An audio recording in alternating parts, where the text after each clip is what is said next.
Ինչ վերաբերում է թրիփին, ասել եմ առաջիկայում նախ համապատասխան համաձայնագիրը վավերացման գործընթաց է ապրում եւ թրիփ ընկերությունը հիմնադրելու շուրջ բանակցություններն են հիմա ավարտին հասնում եւ նախատեսվածով նկատի ունեմ ոչ մի խոչընդոտ չկա, այսինքն պարզ աշխատանքային գործընթաց է, որ ժամանակ է տանում եւ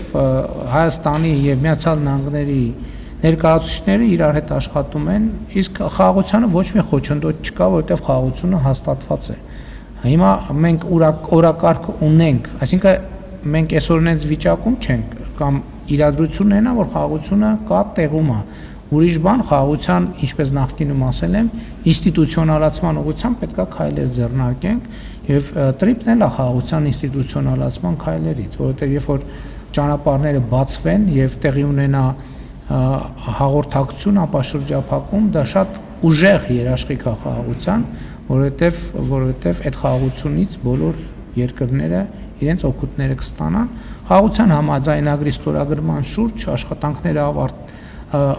շարունակվելու են